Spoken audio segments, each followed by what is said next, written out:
Buenas tardes, hermanos. Dios les bendiga. Sean bienvenidos a la reunión de segunda hora.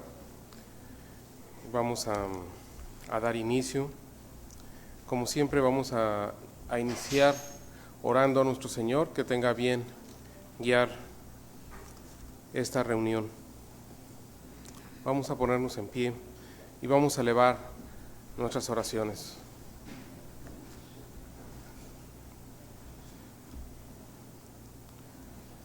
Eterno y buen Dios, en este día, Señor, por medio de los méritos de nuestro Salvador Jesucristo, nos presentamos delante de usted para agradecer, Señor, una oportunidad más de estar este día aquí reunidos con el propósito de adorar su nombre. Rogamos, Señor, nos conceda ese privilegio, que podamos, Señor, gozarnos, deleitarnos en su palabra, y permita, Señor, al expositor y guíe, Señor, su mente, sus labios, y también, Señor, que su Espíritu Santo lleve a nuestros corazones su palabra. Rogamos también, Señor, guíe a nuestros hermanos en fe en Ciudad Victoria, en Torreón, que están también, Señor, reunidos para adorarle. Nos ponemos en sus manos, Señor, en el nombre de Cristo Jesús. Amén. Así como estamos en pie, vamos a abrir nuestro himnario y vamos a buscar el himno 229 para el piano 256, Oh Verbo encarnado.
Amén.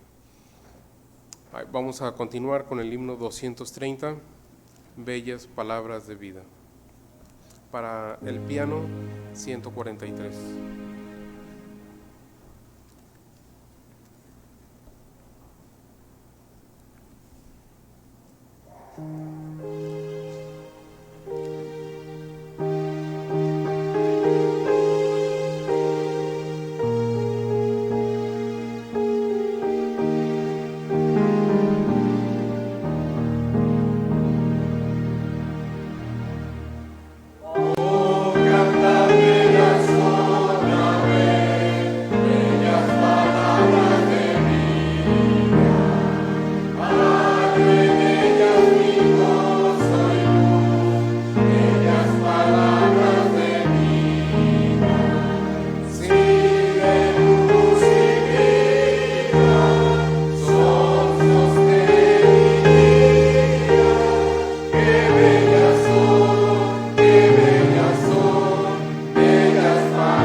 Amén.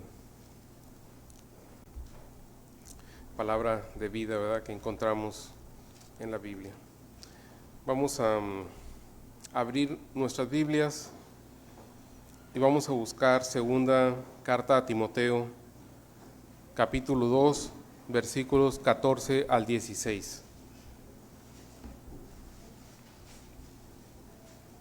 Repito, segunda carta a Timoteo, capítulo 2, versículo del 14 al 16.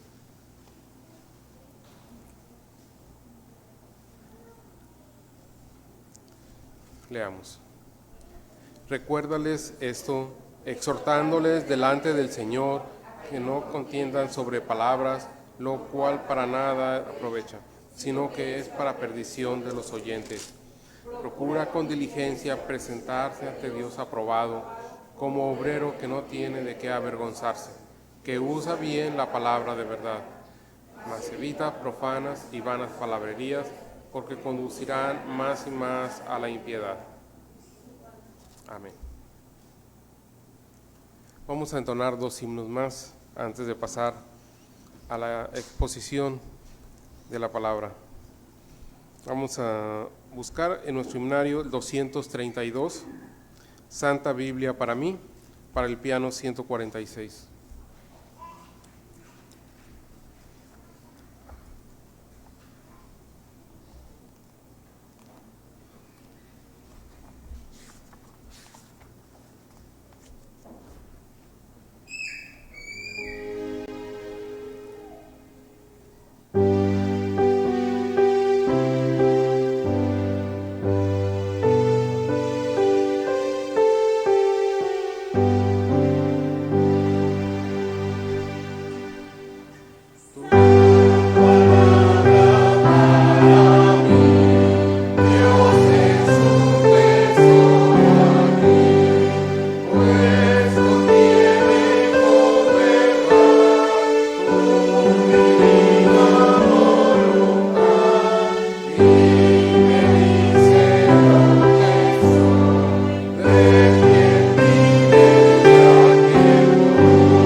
Vamos a buscar el himno 78, Cuán firme cimiento, para el piano 371.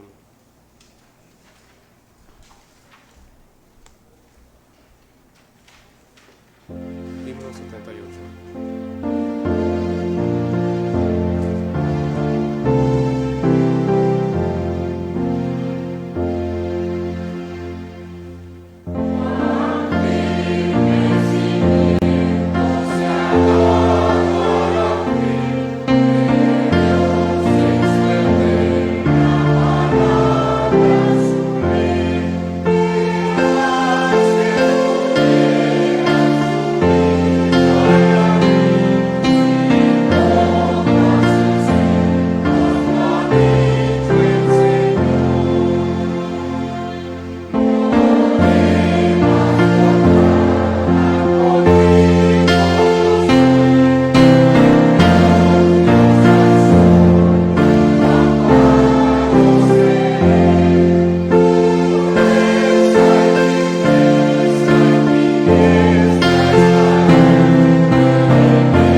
Pueden tomar su asiento y vamos a pedir al pastor que nos guíe en una oración de intercesión antes de pasar a la lectura.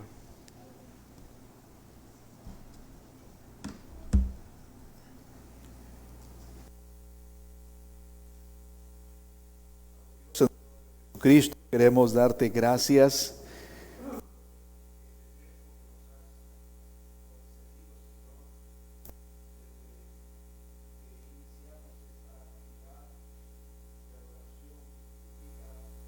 a la gloria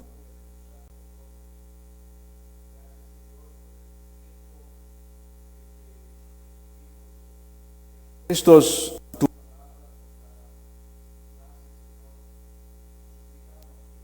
a tu santa voluntad, Señor, quieras tú prosperar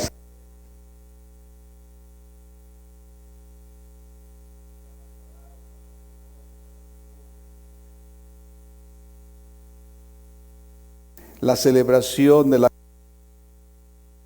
digno conforme a tus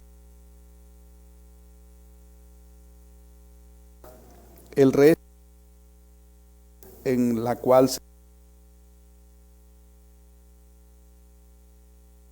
decirte por quién tú eres, Señor, y por lo que hecho y haces, Señor, nuestras en nuestras vidas. Darte gracias por que nos has dado, Señor. Presentemos nuestras oraciones y oramos, Señor, que en tu misericordia has contestado, Señor, conforme a tu propósito.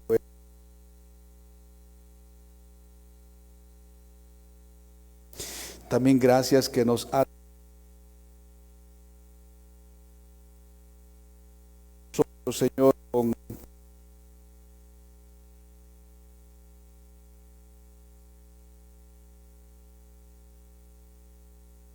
que nos concedes son acorde a tu voluntad. Nuestro bien personal, familiar. Ahora, Padre Dios, si te place, guía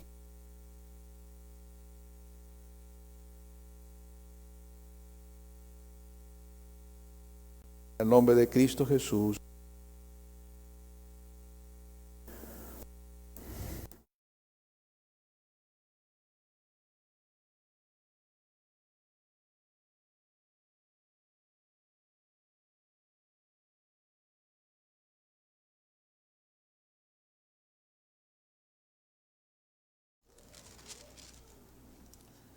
Del versículo 17 al 27.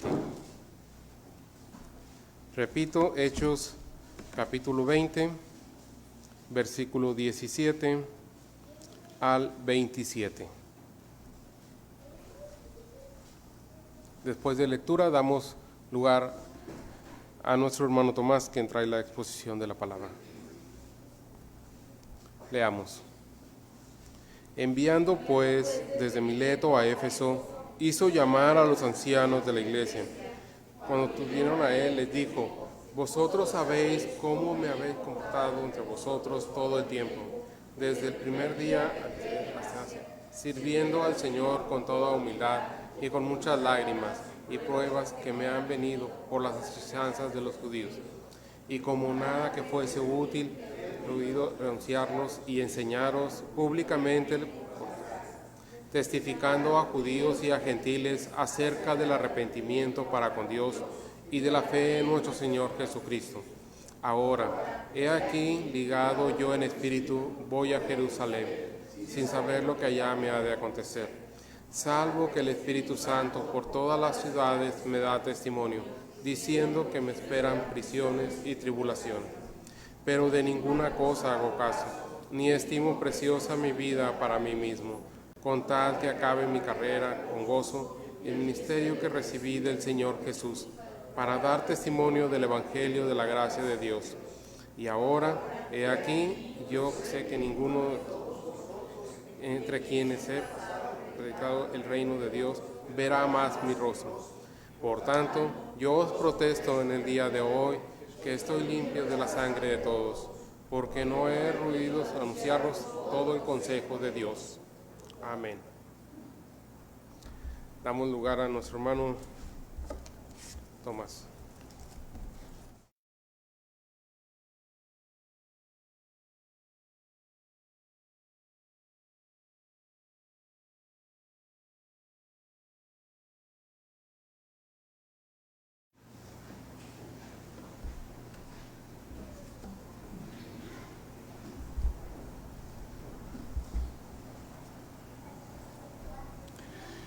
Una vez más, hermano, les saludo con el mismo afecto y la expectativa de encontrarnos juntos aquí para adorar a nuestro Dios.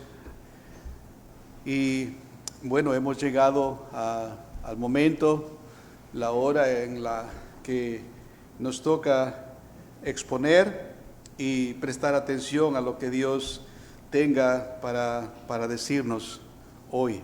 Quiera Él sustentarnos, hermanos, al que habla y a ustedes que escucharán lo que pretendo traer para ustedes. Pidamos a Dios, hermanos, que Él se agrade de este momento y nos guíe con su Santo Espíritu.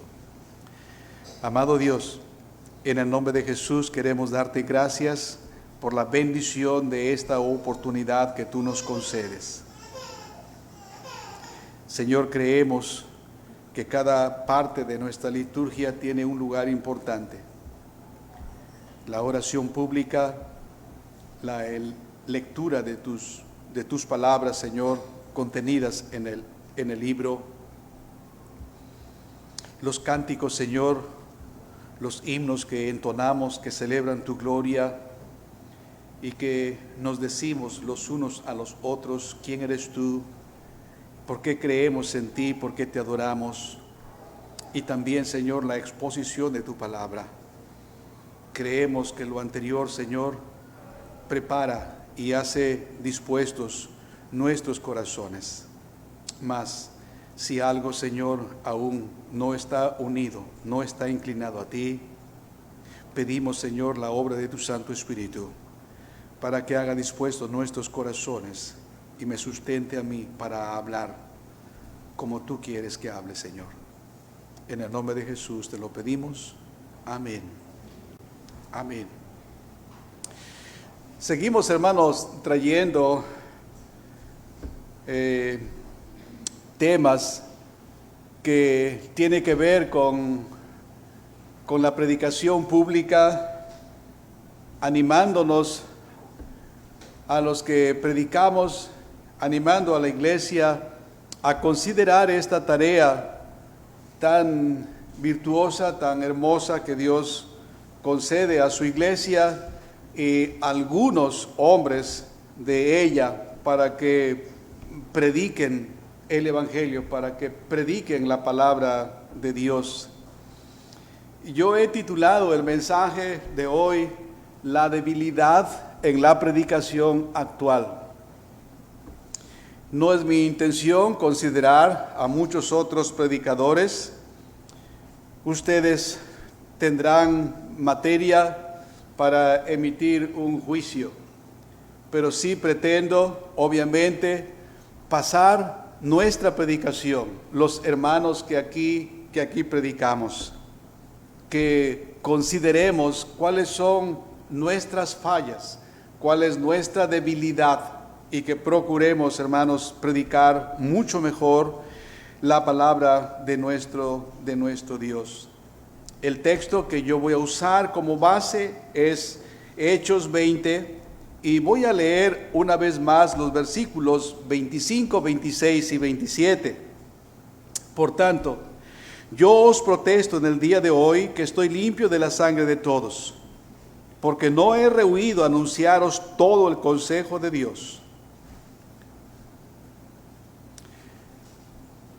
El versículo 25 dice a sus oyentes la razón de lo que ha dicho a continuación, lo que yo leí. Como ustedes saben, el apóstol Pablo convocó a los ancianos de Éfeso para dar algunas instrucciones específicas y para despedirse de ellos, diciéndoles que no volvería más físicamente a estar con ellos.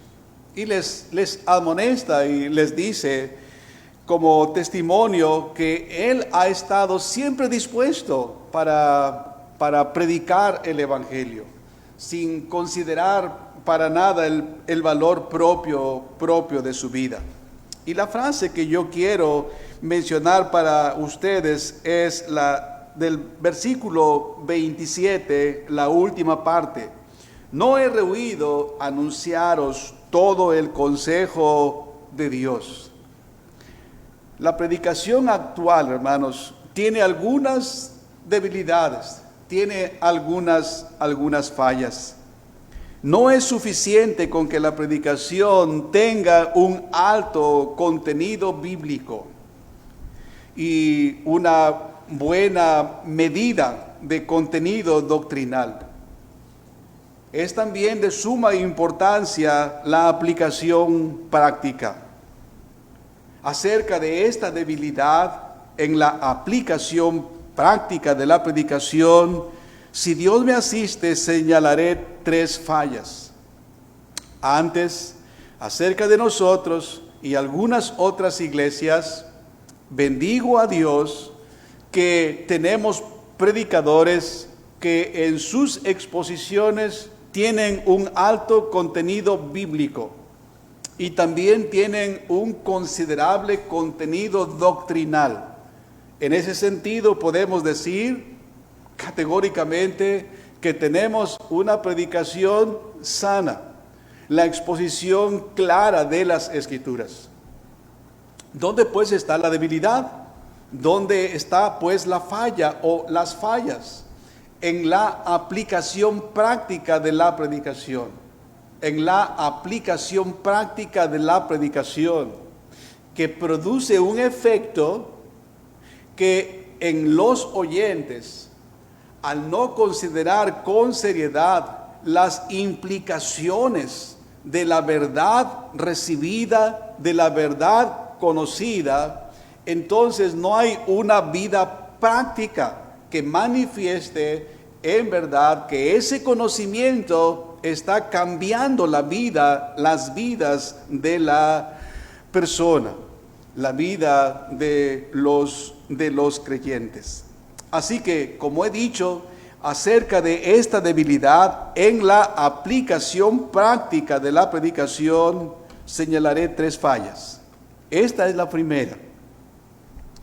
Fallamos al no anunciar clara y abiertamente la necesidad del arrepentimiento evangélico. Es posible que demos la definición de la palabra arrepentimiento. Y es posible que demos la información que intelectualmente es recibida. Pero nuestra falla está en señalar clara y abiertamente la necesidad de un arrepentimiento evangélico. ¿Qué quiero decir con eso? Bueno, en primer lugar, debo decir que el mensaje que Dios nos ha dado y que fielmente debemos anunciar es que el reino de Dios ha sido inaugurado con la venida del Señor Jesucristo y que para entrar en Él, para que participen de Él, deberán arrepentirse y creer. Podemos ver esto en el inicio de los ministerios de Juan, conocido como el Bautista, y de nuestro amado Salvador. Ambos comenzaron anunciando que debido a que el reino de Dios se había acercado, debido a que el reino de Dios estaba siendo inaugurado por el ministerio de Jesucristo, las personas deberían arrepentirse de sus pecados y que eso abriría las puertas para que participaran de su reino. Por ejemplo, Mateo capítulo 3 y el verso 2 nos dice cómo inició su ministerio Juan Bautista. Verso 2, la parte B, dice de Mateo 3, arrepentíos, porque el reino de los cielos se ha acercado. Y nuestro Señor, después que fue bautizado y después que enfrentó al tentador, saliendo sobre él vencedor, para que su victoria sea la nuestra. Una vez que terminó este proceso, Él comenzó a ministrar, predicando. Y allá en Mateo 4:17 dice, desde entonces comenzó Jesús a predicar y a decir, arrepentíos, porque el reino de los cielos se ha acercado. Otra vez el Señor Jesucristo, en Mateo 9 y el verso 13, dice, id pues y aprended lo que significa misericordia quiero y no sacrificio, porque no he venido a llamar justos, sino a pecadores al arrepentimiento. El mensaje que se nos ha dado y que fielmente debemos anunciar es que el reino de Dios, el reino de los cielos, ha sido inaugurado con la venida de Cristo Jesús. Y para que puedan ser las personas partícipes de este reino, es decir, el perdón de sus pecados y disfrutar la reconciliación con Dios, recibiendo la vida eterna, deberán arrepentirse y creer. Otra vez, allá en el Evangelio de Marcos, en el capítulo 1 y el verso 15, un texto que sin duda ustedes conocen, dice así: el tiempo se ha cumplido y el reino de Dios se ha acercado. Arrepentíos y creed en el Evangelio. Ahora, después de Juan Bautista y nuestro Señor, nadie habló tan claro del arrepentimiento como lo hizo el apóstol Pablo. Podemos ver nuestro texto allá en Hechos capítulo 20 y vean ustedes los versículos 20 y 21. Y como nada que fuese útil, he rehuido de anunciaros y enseñaros públicamente y por las casas, testificando a judíos y a gentiles acerca del arrepentimiento para con Dios y de la fe en nuestro Señor y Salvador Jesucristo. Ahora, si ustedes pasan a ver allí el versículo 27, dice así: porque no he rehuido anunciaros todo el consejo de Dios. Él tenía claro que el compendio doctrinal, las enseñanzas que se le habían confiado y tenía que entregar a su auditorio, comprendía en un lugar de importancia el arrepentimiento. Y no solamente el arrepentimiento para entrar, sino que el arrepentimiento, como dijo Martín Lutero, cuando el Señor habla de arrepentimiento, Él está diciendo que la vida cristiana es una vida de arrepentimiento. Es una vida continua que manifiesta dolor, que manifiesta la necesidad de una continua relación con Dios. Ciertamente al principio en el banquillo de los acusados, pero después de ser justificado por la fe, por la justicia del justo Jesucristo, como hijos amados, incluso necesitamos arrepentirnos y pedir que Dios restaure nuestras vidas vez a vez. Otra vez, Hechos capítulo 26, el ministerio del apóstol Pablo. Estamos hablando que después de Juan y nuestro Señor Jesucristo, nadie habló tan claro como el apóstol Pablo acerca del arrepentimiento. De hecho, él dice que nunca rehusó anunciar ninguna parte de la Escritura. A la Escritura él llama allí consejo de Dios.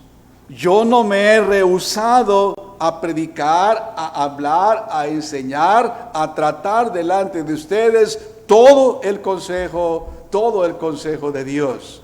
Esa era su tarea principal.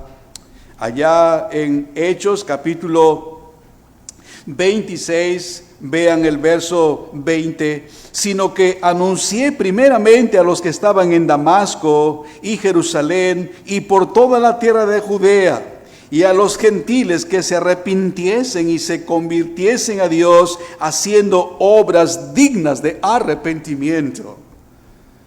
Eso fue lo que enseñó Juan Bautista, eso fue lo que enseñó el Señor Jesucristo.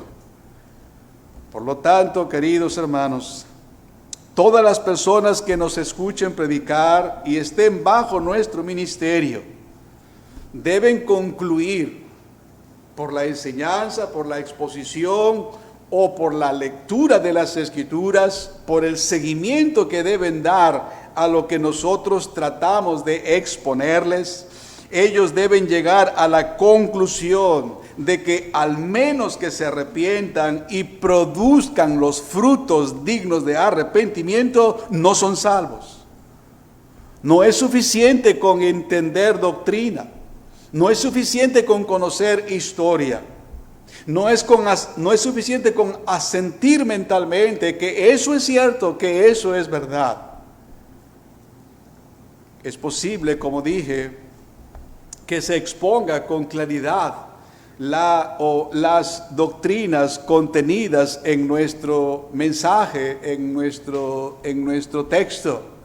Pero la falla, una de ellas, está en no anunciar clara y abiertamente la necesidad del del arrepentimiento evangélico. La segunda falla es la siguiente: fallamos cuando no presentamos a un Cristo completo que implique al hombre completo. Fallamos cuando no presentamos a un Cristo completo. Si no reciben la información de un Cristo completo, tampoco los oyentes se involucrarán completamente. ¿Qué quiero decir con esto? Primero, déjeme dar un dato histórico. Los predicadores del pasado dejaron claro que la salvación por la fe involucraba confianza y compromiso. Ellos, en sus sermones, procuraban señalar claramente a sus oyentes que la salvación por la fe involucraba un compromiso y una confianza. Una confianza y un compromiso que involucraba al hombre completo. Cuando hablamos del hombre completo, hablamos de su mente, hablamos de sus emociones y hablamos de su voluntad. En algunos casos, algunas personas solo asienten mentalmente y reciben la información intelectualmente y la pueden procesar intelectualmente, pero no conquista los afectos, no conquista las emociones, y en muchas ocasiones tampoco la voluntad. Así que una confianza y un compromiso que involucraba al hombre completo con la verdad creída y con el Cristo que tal verdad enfocaba. Hermanos, estamos en el tiempo y es necesario que enseñemos claramente estos conceptos a fin de que la gente se dé cuenta de que un simple asentimiento mental a las doctrinas que le han sido enseñadas no es suficiente. El conocer la historia o conocer las doctrinas de la Escritura no son la esencia de la fe salvadora. No son la esencia de la fe salvadora. Muchas personas, conociendo algunas doctrinas o muchas de ellas, y conociendo mucho de la historia bíblica e incluso la historia de la iglesia a lo largo de casi 2000 años, se han apartado de la fe y no han perseverado hasta el último, negando incluso lo que ellos creyeron, porque solo se quedó en su mente, solo en su intelecto. Nuestros oyentes, queridos hermanos, necesitan ser enseñados y comprender que la fe salvadora involucra el comportamiento del hombre completo con un Cristo completo. Por eso decía, si no presentamos un Cristo completo, el creyente no se va a involucrar completo, no va a responder de una manera plena. Ahora, nuestro hermano Juan nos está enseñando acerca de la intermediación del Señor Jesucristo, que es el único que nos relaciona con Dios. No hay ninguna posibilidad de que el mejor de los hombres se relacionara o se relacione directamente con Dios. Necesitamos un intermediario y ese es Jesucristo. Así que Cristo debe ser presentado ante nuestros oyentes como el profeta, como el sacerdote y como el rey. Pero en muchas ocasiones solamente nos quedamos en presentar a Cristo como el sacerdote. Y es verdad, porque Él es nuestro sumo pontífice. Y entendemos que por la debilidad y la imperfección que todavía existe en nosotros, le necesitamos como nuestro representante. Nuestras alabanzas, himnos y cánticos, nuestras oraciones y nuestras acciones, nuestros hechos, para que sean agradables a Dios, se requiere la intermediación de nuestro sumo sacerdote. Y eso es una gran verdad de las Escrituras. Tal vez también señalamos la verdad cuando decimos que Él es el maestro por excelencia, que Él es el profeta que había de venir. Dios habló con Moisés cuando el pueblo no quería ya escuchar a Dios, prefería escuchar solamente a Moisés. Dios le dijo que vendría un profeta y que a él deberían escuchar. Bueno, Él es Jesucristo. Por eso Jesús dijo: de cierto os digo, el que oye mi palabra y cree al que me envió, tiene vida eterna. Y en ocasiones somos claros y directos al presentar a nuestra gente que Cristo Jesús es nuestro profeta, nuestro maestro, fuente de toda verdad, de todo conocimiento. Pero con frecuencia fallamos en presentarle como el Rey. Fallamos en presentarle como el Señor. Entonces, las personas, nuestros oyentes, pueden concluir que ciertamente tienen un sumo sacerdote y tienen un maestro que les instruye, pero no tienen un gobernante, no tienen un rey al cual rendir obediencia, del cual sentirse seguros y protegidos. Por lo tanto,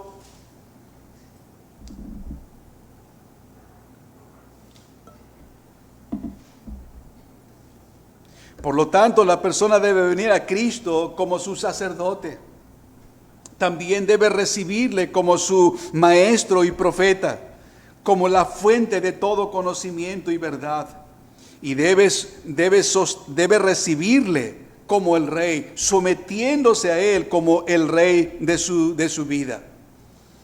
Ahora, quiero presentar, esa es la enseñanza de la Escritura, pero quiero presentar un texto en el cual se presenta un Cristo completo, y es Él mismo que se presenta a nosotros. Allá en Mateo, capítulo 11, considere usted, por favor, los versículos 28 a 30. Leo para ustedes. Mateo 11, 28 a 30. Venid a mí, todos los que estáis trabajados y cargados, y yo os haré descansar. Llevad mi yugo sobre vosotros y aprended de mí, que soy manso y humilde de corazón, y hallaréis descanso para vuestras almas, porque mi yugo es fácil y ligera mi carga. Este texto, partiendo desde el verso 25, es un texto rico. Nos describe la íntima, estrecha y única relación entre Dios Padre y el Hijo. Nos habla de la soberanía de Dios al otorgar la salvación de una manera clara. Y a continuación el Señor Jesucristo llama a las personas para que las personas acudan a Él. Pero a veces nosotros presentamos solamente a Cristo como el Salvador, diciendo: venid a mí todos los que estéis trabajados y cargados, y yo os haré descansar. Pero olvidamos que en este texto precisamente se encuentran las tres fases o etapas del ministerio de nuestro Salvador para con nosotros. Los tres aspectos de la fe salvadora, hermanos, que son conocimiento, confianza y sumisión, se encuentran relacionados, entretejidos con los tres oficios de Cristo como profeta, sacerdote y rey. Jesús dijo, vean esa frase: venid a mí, venid a mí. Nadie puede ir al Padre si no es a través de Él. Él mismo dijo: yo soy el camino, yo soy la verdad y yo soy la vida. Nadie puede ir al Padre si no es a través de Él. Por eso Jesús se ofrece aquí como el sumo sacerdote, como el intermediario, a través del cual la persona que haya vivido de la peor manera tiene esperanza de reconciliación, si es a través de el Señor Jesucristo. Venid a mí, entonces podemos concluir que se refiere a su oficio sacerdotal. Pero también dice allí: aprended de mí, aprended de mí. Esta frase describe su oficio profético como el supremo maestro, como el único del cual debemos recibir la instrucción que alimentará nuestra mente y conquistará nuestros afectos y moverá nuestra voluntad. Y luego encontramos que Él mismo dice: llevad mi yugo, llevad mi yugo. Por supuesto, esto describe su oficio real. El Señor Jesucristo se ofrece a sí mismo no solo como el Salvador, no solo como el Maestro, pero sí como el sacerdote, como el profeta y como el Rey. El Rey a quien debemos sujeción, a quien debemos obediencia, como señalamos en el punto primero. Fallamos al no anunciar clara y abiertamente la necesidad del arrepentimiento evangélico. Por lo tanto, postergamos con frecuencia alguna acción, alguna actitud que necesitamos reconciliarnos con Dios, reconocer que hemos pecado, que hemos dejado de hacer lo bueno, si en su gracia no nos hemos involucrado en alguna cosa o acción muy mala. A veces concluimos que si no entramos en cosas realmente inmorales, indeseables, pestilentes, pensamos entonces que no hay nada de qué arrepentirnos. Pero la vida del cristiano es una vida de un continuo arrepentimiento. Y la segunda falla es que si no presentamos a un Cristo completo, entonces el creyente no entiende que tiene un deber completo. Debe someter al Señor su mente, sus afectos y su voluntad. Obviamente, estos tres aspectos involucran al hombre completo: su mente, sus afectos y su voluntad, a través de los cuales conoce, confía y se somete a Cristo como su Señor y su Salvador. Hermanos, en muchos lugares ni siquiera consideran la sana doctrina. En muchos lugares ni siquiera consideran un contenido bíblico. Por la gracia del Señor, y debemos bendecir al Señor que así nos lo concede, tenemos un buen contenido bíblico en las exposiciones, en nuestras clases. Tenemos un buen contenido doctrinal en nuestras exposiciones, en nuestras clases. Los hermanos están recibiendo del Señor esas verdades que nos están trasladando. Bendigamos a Dios por ello. Pero hay algunas cosas en las cuales somos débiles. Cuando no hablamos claramente de la necesidad de un arrepentimiento continuo. Cuando no mencionamos a un Cristo completo que no demanda al hombre completo. Pero como hemos visto, el mismo Señor dice: venid a mí. No hay manera de ir al Padre si no es a través de mí. Él mismo dice: aprended de mí. Él es el maestro, no solamente de precepto, sino también de ejemplo. Y Él dice: llevad mi yugo sobre vosotros. Es decir, que Él debe ser el que recibe toda sujeción y toda obediencia. Hay una tercera área de debilidad en el contenido de nuestra predicación. Y esta área es muy, muy sensible y en la cual somos, lamentablemente, muy débiles. El área a la cual me refiero es a la necesidad de enfatizar los rasgos distintivos del verdadero cristiano.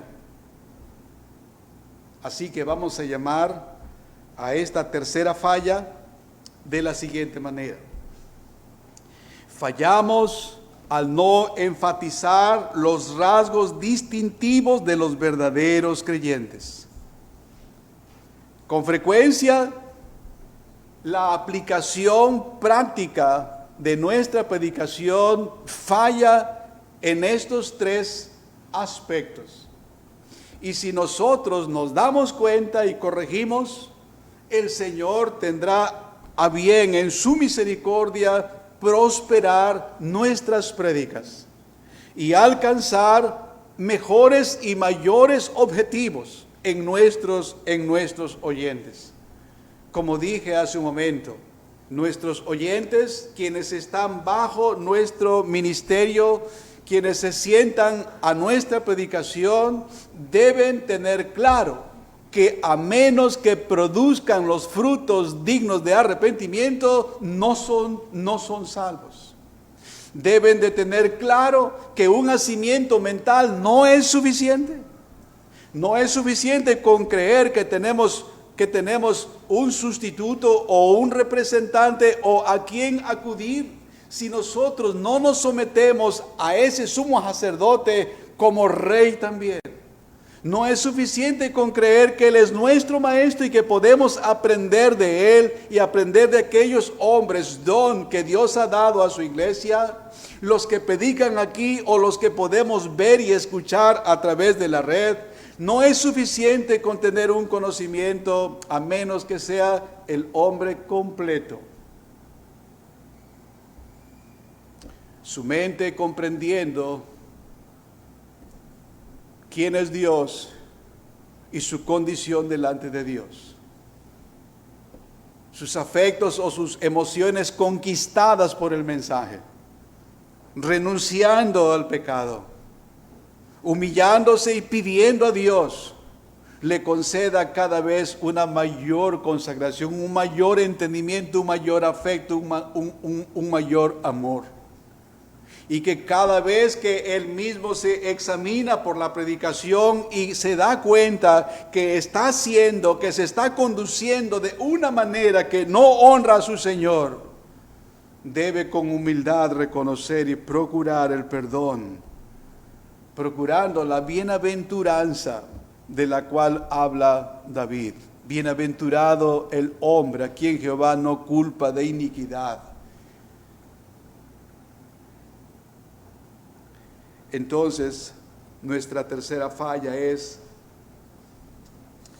no enfatizar los rasgos distintivos de los verdaderos creyentes. Implícito en esto está la necesidad de afirmar claramente la diferencia entre el fundamento de la salvación y la seguridad de la salvación. Dicho esto mismo en otras palabras, la diferencia de llegar a ser salvo y tener la certeza de la salvación. Son dos cosas distintas.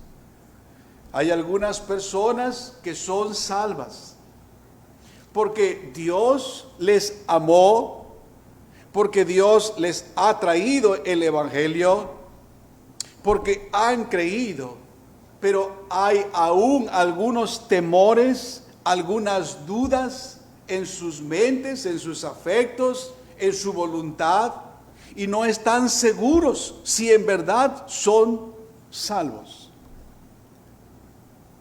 Por lo tanto, la Escritura nos enseña a nosotros la manera en cómo podemos, para nosotros mismos, pero también dar a nuestros oyentes los recursos para que puedan autoexaminarse y concluir si en verdad están en la fe, si en verdad han nacido de nuevo, si en verdad están escuchando la voz del profeta, si en verdad están siguiendo la voz del profeta. Pocas personas hacen un autoexamen escritural siguiendo la instrucción del apóstol Pablo a los Corintios, allá en segunda a los Corintios, capítulo 13 y el verso 5, que leo para ustedes. Examinaos a vosotros mismos si estáis en la fe. Probaos a vosotros mismos. ¿O no os conocéis a vosotros mismos que Jesucristo está en vosotros, a menos que estéis reprobados?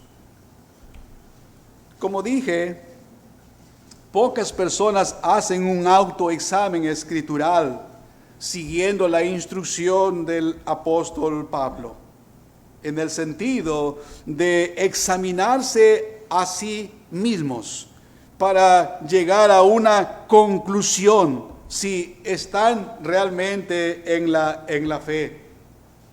Otros consideran que este ejercicio es prácticamente un pecado de incredulidad. Pero ¿por qué está escrito esto, hermanos? ¿Por qué el Señor lo dejó escrito para nosotros? Porque nunca la Escritura fue traída por voluntad humana, sino que los santos hombres de Dios escribieron siendo inspirados por el Espíritu Santo. Entonces está allí para nuestro beneficio.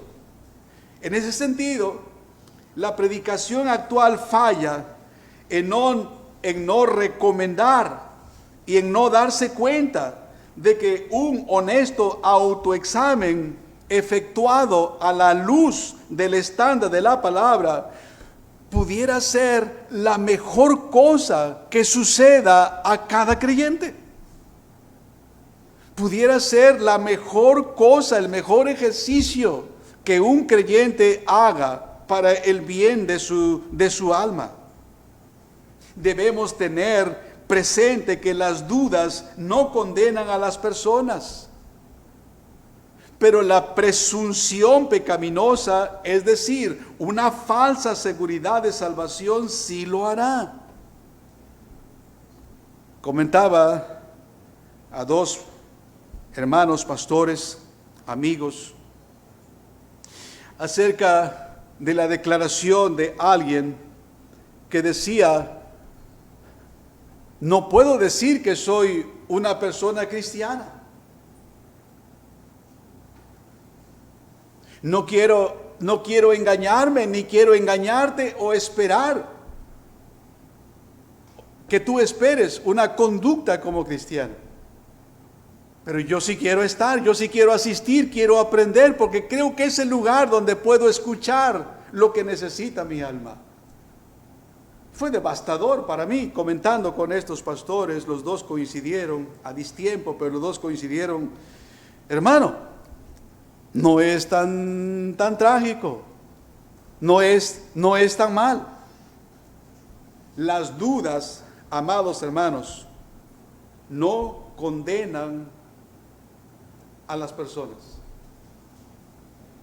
si éstas están tratando de aprender, si éstas están reconociendo que no pueden por sí mismos presentarse delante de Dios, si estas personas consideran que deben aprender un poco más de la Escritura, si estas personas están tratando de obedecer lo que Dios dice. En cambio, la presunción pecaminosa, es decir, la falsa seguridad de la salvación. ¿Ha oído usted a personas que no asisten a las reuniones públicas de adoración? No tienen un compromiso con una iglesia, con la membresía de la iglesia. No tienen ningún celo por instruir a sus hijos, preparándoles para cuando el enemigo que les acecha quiera destruirles, arrebatándoles. Si no tienen ninguna esperanza en sus propias vidas, ¿por qué entonces afirman que son salvos? ¿Por qué entonces afirman que son herederos del reino? ¿Por qué entonces afirman que está en camino a la eternidad con Cristo? Nosotros tenemos, mediante la predicación, que decirles que es importante una autoexaminación, porque hay un alto riesgo de engañarse uno mismo y de ser engañado por otros. Nuestro Señor Jesucristo dijo lo siguiente allá en Marcos capítulo 13 y el versículo 5 que leo para ustedes.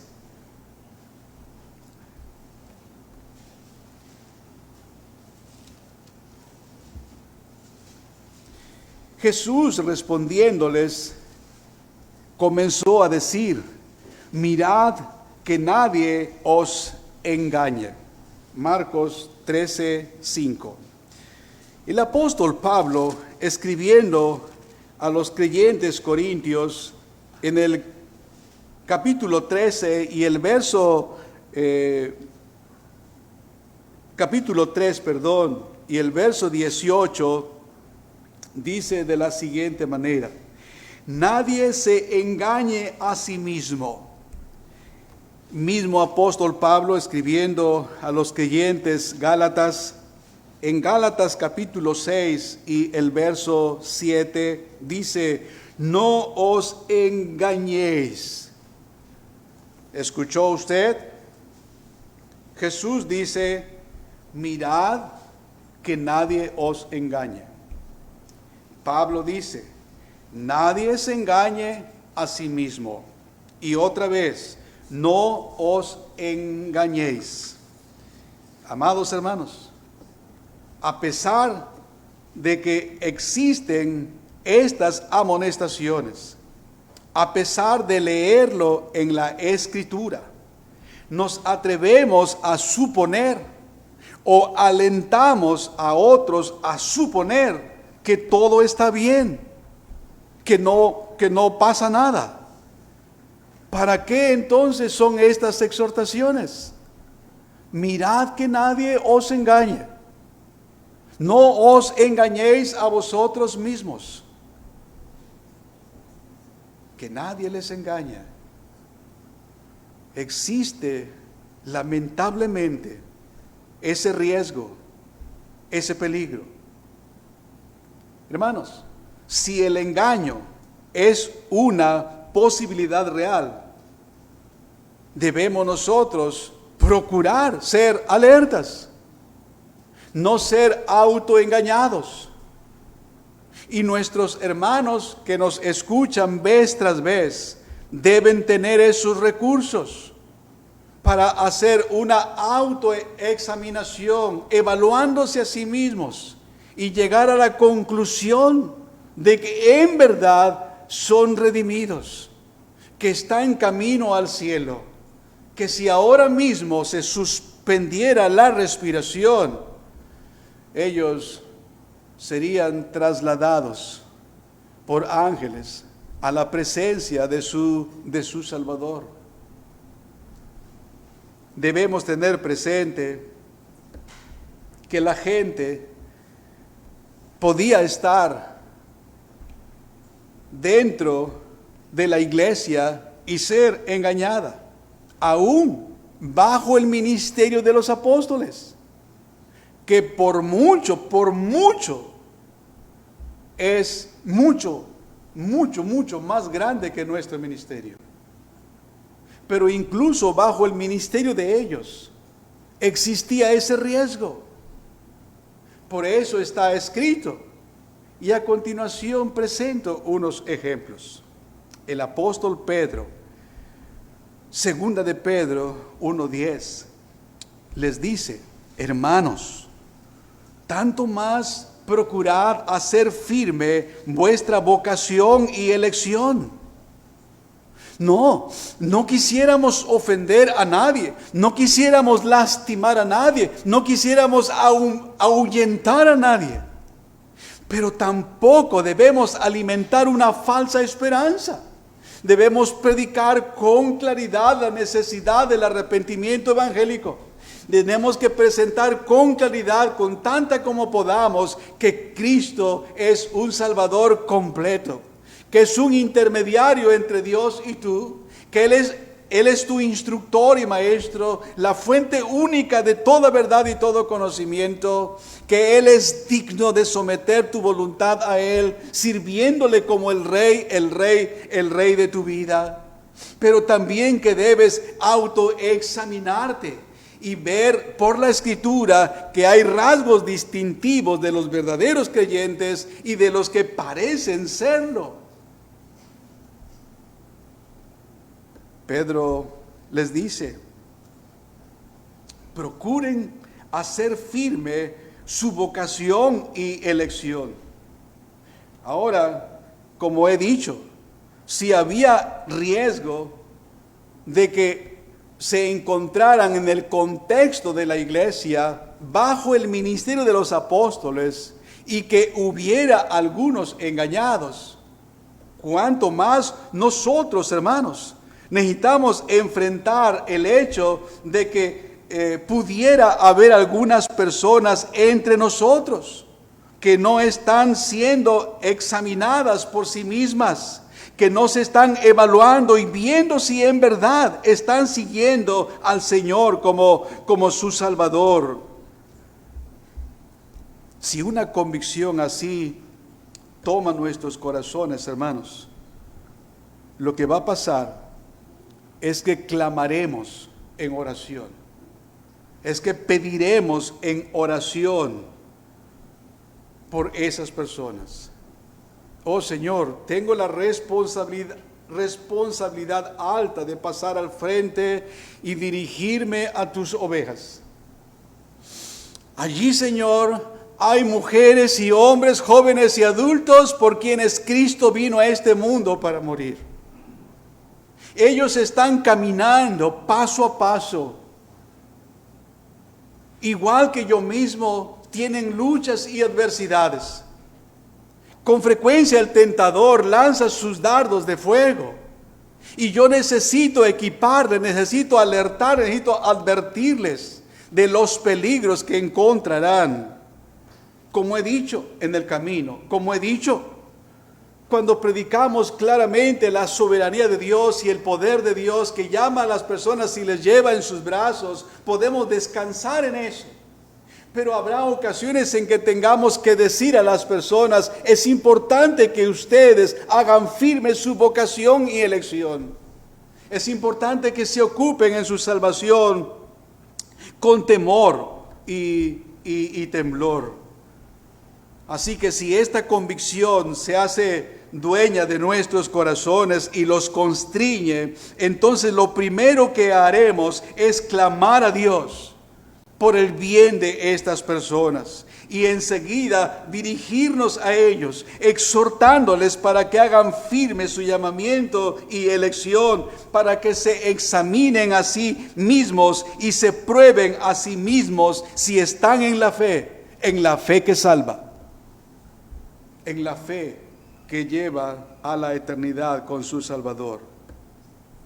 Esta forma de predicación nunca va a causar daño a los verdaderos hijos de Dios.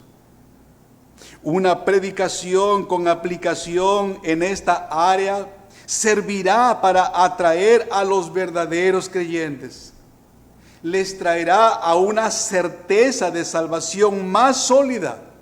Y lo único que sufrirá daño por este escrutinio será la falsedad, será la hipocresía, será el fingimiento. El único que puede perder algo bajo una predicación escritural y aplicada, una predicación balanceada que se aplica al oído, que se aplica al corazón, el único que sufrirá es el creyente falso. Y tal creyente, en caso de que existiera entre nosotros, debería temblar, debería preocuparse y debería considerar acudir a la puerta mientras hay tiempo, mientras está abierta, mientras el Señor está llamando para que acudan a Él. Porque vendrá tiempo cuando la puerta será cerrada. Porque vendrá tiempo cuando gritarán suplicando entrar. Y no será posible. No será ya más tiempo. La Biblia nos da afirmaciones explícitas, las cuales debemos poner delante de nuestra gente. Por ejemplo, el Señor Jesús, Él dijo: mis ovejas oyen mi voz y yo las conozco y me siguen. El énfasis normalmente es que Cristo Jesús, cual pastor, dejó las 99 y vino al campo donde yo estaba en peligro, como oveja perdida, errante, en riesgo de muerte. Él viene, me rescata y me lleva en sus brazos y me pone a resguardo en el redil. Y esa es una verdad contenida aquí. Ni duda cabe que Él conoce a sus ovejas. Pero el otro énfasis que con frecuencia se olvida es este: mis ovejas oyen mi voz. Mis ovejas me siguen. Pero cuando citamos este texto, usualmente el énfasis es que Él como pastor conoce a sus ovejas. Que nosotros como ovejas somos tratadas con toda seguridad, con toda ternura, y que su poder nos guarda y que nada nos puede quitar de Él. Gloriosa verdad es, hermanos. Pero también es verdad que sus ovejas oyen su voz y sus ovejas le siguen. Está involucrado el intelecto, la comprensión, el entendimiento, está involucrado los afectos, las emociones y también la disposición voluntaria, el hombre completo, el creyente completo. Ahora, nosotros no debemos, el texto es Juan 10:27, nosotros no debemos temer decir a nuestra gente que si ellos no le oyen y no le siguen, no tienen derecho a decir que son sus ovejas. Si no estás oyendo, a mí me estás oyendo. Escuchamos a los maestros.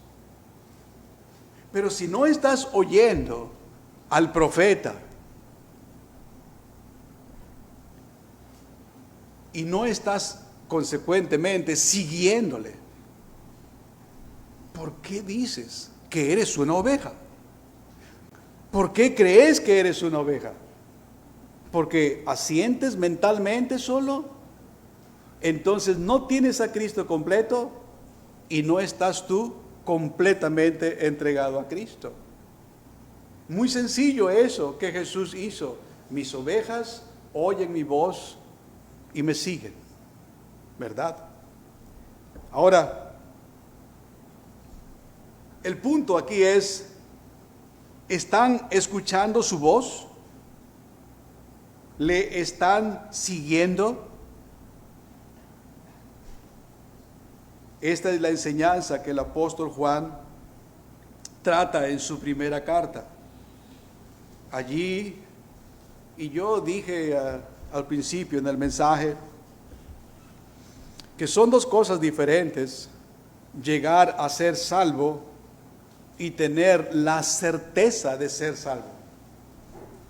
Decía yo que hay personas que dudan de su salvación cuando se ven a sí mismos, pero no desisten, no se apartan y dicen: oh, yo no soy digno, no soy digna, tal vez no soy un redimido, tal vez no soy una hija de Dios.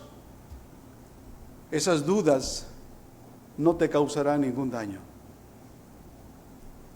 En cambio, la presunción sí. Cuando una persona no tiene la disposición de someterse al Rey, no tiene el deseo espiritual de honrarlo, de bendecirlo, de alabarlo por quien es Él, no reconoce que Él tiene derechos, no reconoce que Él, el creyente, tiene deberes. Entonces, ¿cómo es que Él va a llegar a una tranquilidad espiritual? Ha sido engañado o se está engañando a sí mismo. Juan dijo, Primera de Juan 5:13, estas cosas he escrito a vosotros que creéis en el nombre del Hijo de Dios, para que sepáis que tenéis vida eterna.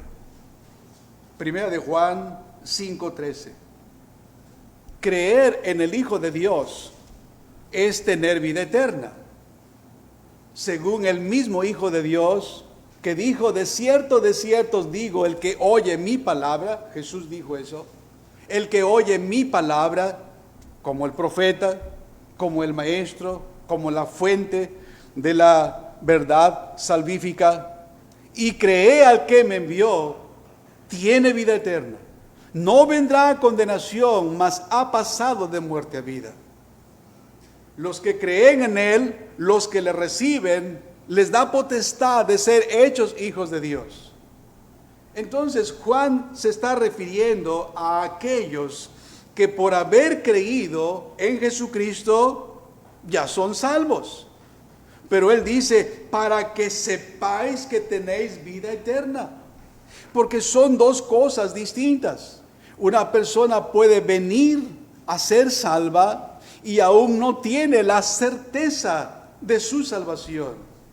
¿Y cómo se puede obtener eso? A través de una aplicación práctica en la predicación. Y que la persona quiera tomar esa implicación práctica y esa aplicación que hará en su propia persona, examinándose a la luz de la Escritura, siguiendo los parámetros que la Escritura da, y podrá concluir: oh, por la gracia de Dios, yo soy un redimido. Por la gracia del Señor, yo escucho la voz de mi Señor, de mi pastor, y yo le sigo. Oh, yo reconozco mi debilidad. Sé que no lo hago como debería, pero Él me sustenta. Ahora, Juan dice: os he escrito a vosotros que creéis en el nombre del Hijo de Dios, para que sepáis que tenéis vida eterna. Obviamente el apóstol anteriormente ha escrito en su carta algunas cosas, algunos versículos que les servirían a los creyentes como un test de prueba. Mediante estos versículos ellos examinarían sus vidas. Veamos un ejemplo o dos. Allá en el capítulo 2, estamos en Primera de Juan. Allá en capítulo 2 y el verso 3 dice: y en esto sabemos que nosotros le conocemos. ¿Cómo?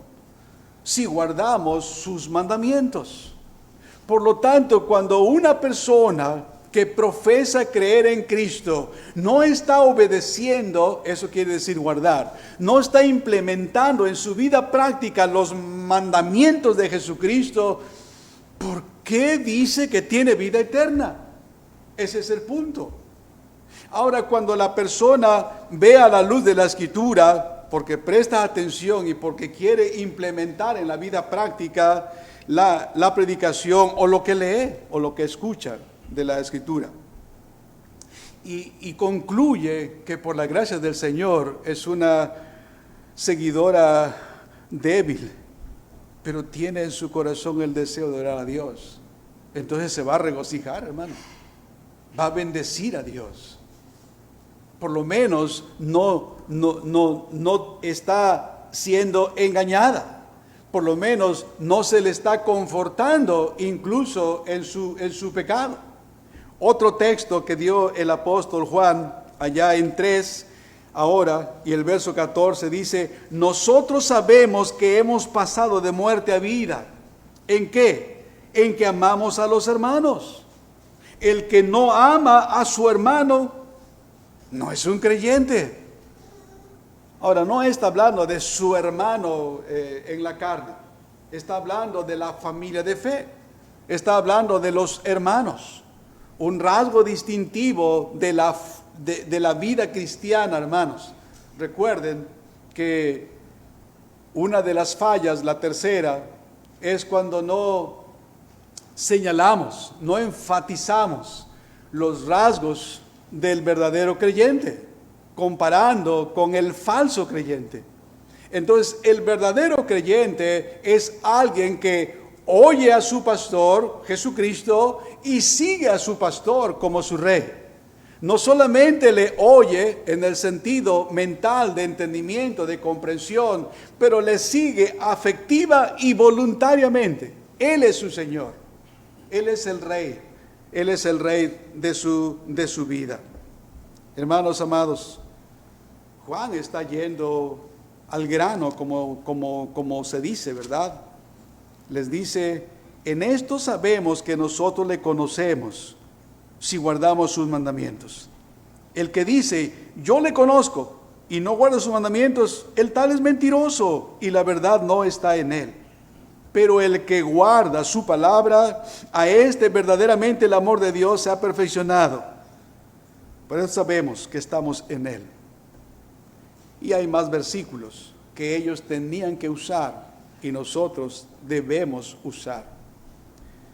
Hermanos queridos, la conciencia, predicadores, la conciencia de nuestros oyentes debe ser herida con la espada de la verdad, con la finalidad de que ellos mismos se hagan las preguntas a la luz de las normas objetivas que tenemos en la palabra de Dios.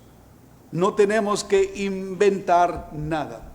Solamente, como dijo el apóstol Pablo a los ancianos de Éfeso en su discurso de despedida, y diciéndoles que él no ha rehusado, nunca ha rehuido el anunciarles todo el consejo de Dios.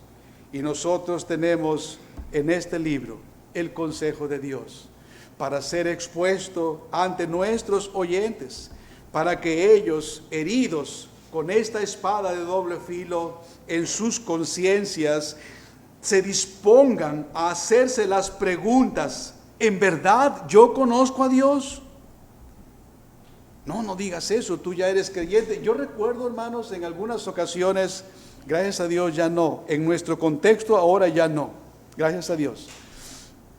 Pero en nuestro contexto anterior, si un joven o un cónyuge decía: oh, no sé qué está pasando con mi vida, tal vez yo no soy un creyente. Y el cónyuge, él o ella: no digas eso, querido, no digas eso, amada, no digas eso, amada. Tú creíste, tú aceptaste, tú ya fuiste bautizado. Piensa en lo que Dios dijo. Él no puede mentir. Y cambian todo, hermanos, y enredan todo. Tal vez en esa persona el Espíritu Santo está obrando, para llevarle a una examinación de la palabra, para que vaya a algunos textos de la Escritura y concluya por la Escritura, por el Espíritu Santo que obra mediante ella, que en verdad es un redimido y que le faltan algunas cosas en su vida. Entonces suplicará la gracia del Señor para que esas cosas que no están gobernadas, que no están controladas, que no están entregadas al Salvador, serán entregadas completamente. Y si es alguien que está viviendo falsamente, hipócritamente, será reprendido. Y quizá entonces dirá, esto no es para mí, me voy. Lo único que sufrirá daño es la hipocresía, es la falsedad. El verdadero creyente será llevado a una comunión más estrecha con su Señor y disfrutará mucho más de la comunión con Dios. Un compañero compartía su experiencia. Una ocasión, él creyó que era tiempo de entregar su vida al Señor.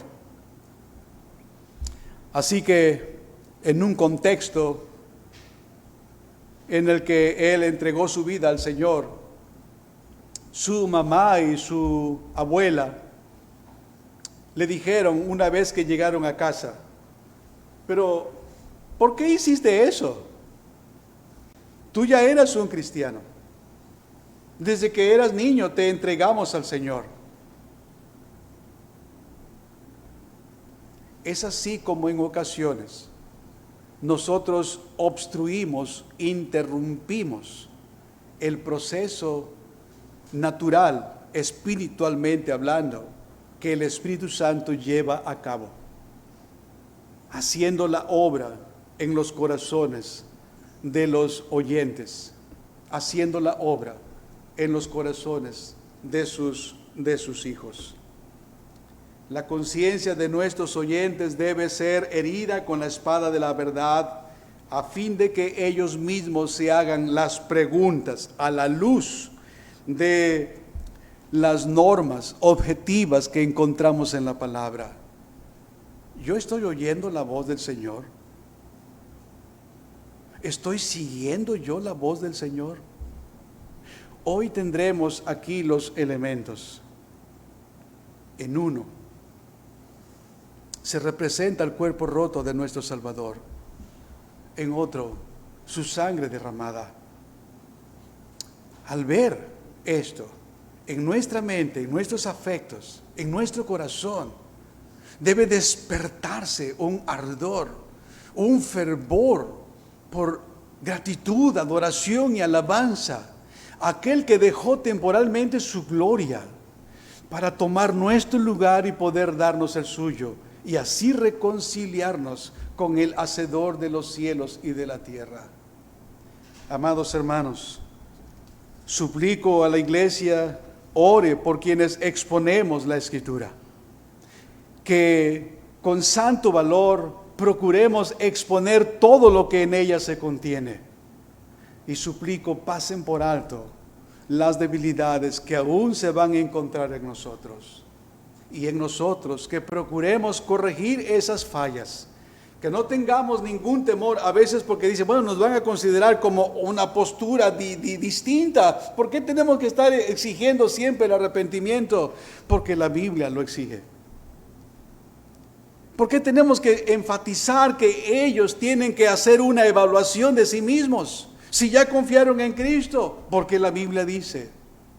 Porque la Biblia dice, añadid a vuestra fe virtud, a la virtud conocimiento, al conocimiento dominio propio, al dominio propio paciencia, a la paciencia piedad, a la piedad afecto fraternal y al afecto fraternal amor. Mas creced en la gracia y conocimiento de nuestro Señor y Salvador Jesucristo. ¿Por qué hemos de decir eso? ¿Por qué las personas tienen que hacer eso? No depende de ellos, depende todo de Dios. En un sentido sí, queridos. Pero Dios nos ha dejado este material para que lo leamos, para que lo creamos y para que lo apliquemos en nuestro diario vivir. Y una manera es a través de la predicación. Que Dios nos conceda corregir y que de vez en vez traigamos no solamente la enseñanza, no solo la exposición llena de contenido bíblico, doctrinas cardinales, que no se nos olvide la aplicación práctica. Soberano Dios, en el nombre de Jesús, concede, Señor, oídos, concede, Señor, afectos, concede, Señor, la voluntad de esta iglesia hacia ti, Señor, hacia tu santa palabra. Y concede, Señor, que procuremos traerla ante ellos. Solo, Señor, como alguien que trae alimento delante de ellos, como carreteros trayendo el forraje para que tus ovejas coman, y alimentadas y nutridas por este forraje, vivan vidas sanas y fuertes, para gloria de el pastor de sus almas. Lo pedimos, Señor, en el nombre de Jesús. Amén. Amén. Amén. Dios les bendiga, hermanos.